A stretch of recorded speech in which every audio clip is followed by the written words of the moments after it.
পেরিয়ে গেছে গাজা যুদ্ধের ১০ মাস। অবরুদ্ধ ভূখণ্ডের একাধিক এলাকায় এখনও শক্ত প্রতিরোধ করে যাচ্ছে ফিলিস্তিনি প্রতিরোধ যোদ্ধারা। ইসরায়েলি সেনা ও তাদের সামরিক স্থাপনা লক্ষ্য করে হামলার পরিমাণও বাড়িয়েছে অনেক। শনিবার দিনভর বিভিন্ন ফ্রন্টে সফল অপারেশনের কথা জানিয়েছে তারা।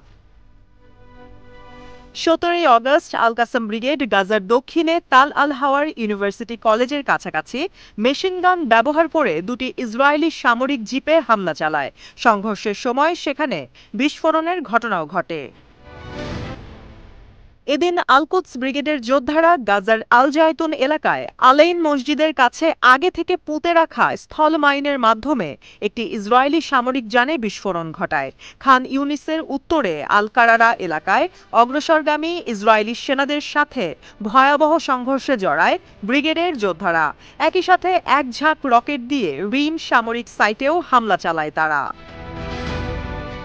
আল আকসা শহীদ ব্রিগেডও বেশ কিছু সফল অপারেশন পরিচালনা করেছে এদিন। খান ইউনিসের উত্তর পূর্বে আবু হাদাফ এলাকায় অবস্থানরত ইসরায়েলি বাহিনীর একটি সমাবেশকে টার্গেট করে 107 মিলিমিটার রকেট এবং ভারী ক্যালিবার মর্টার শেল দিয়ে হামলা চালায় তারা।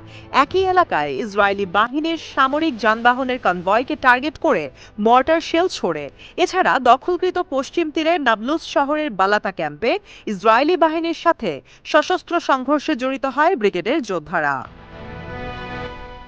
১৭ই অগস্ট মুজাহিদিন ব্রিগেডের যোদ্ধারা নেটজারিম ফ্রন্টে ইসরায়েলি বাহিনীর অবস্থানকে টার্গেট করে হাসেব 111 রকেট দিয়ে হামলা চালায়। এতে ইসরায়েলি সেনাদের মধ্যে হতাহতের ঘটনা ঘটেছে বলে জানিয়েছে তারা।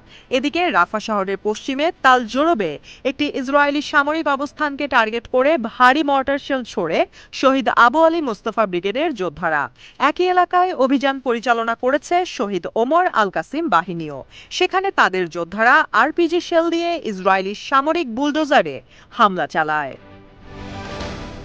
এদিন আল নাসের সালাহ আল-দিন ব্রিগেডের যোদ্ধারা অপারেশন পরিচালনা করে নেটজারিম ফ্রন্টে। সেখানে ইসরায়েলি সামরিক বাহিনীর কমান্ড ও কন্ট্রোল সাইটকে টার্গেট করে দুটি 107 মিলিমিটার রকেট ছোড়ে তারা। ১৭ই অগস্ট লেবানন সীমান্তে বেশ কিছু সফল হামলা চালিয়েছে হিজবুল্লাহ। এদিন প্রথমবারের মতো আইলেট হাসারের বসতি টার্গেট করে কাতিউষা রকেট দিয়ে হামলা চালায় তারা। এছাড়া মার্জ সাইট ও জল আল আলম সাইটের নজরদারি স্থাপনা টার্গেট করে ড্রোন হামলা চালায় গোষ্ঠীটি। একই সাথে লেবাননের কাফার সোবার সামাকা সাইট ও রুয়াইসাত আল আলম সাইটের রকেট এবং আর্টিলারি শেল দিয়ে হামলা করা হয়। হাদাবিয়ারুন সাইটেও আর্টিলারি শেল দিয়ে হামলা চালায় হিজবুল্লাহ যোদ্ধারা। এছাড়া সুতলায় ইসরায়েলি সেনাদের টার্গেট করে কামানের গোলা ছোড়ার কথা জানিয়েছে তারা।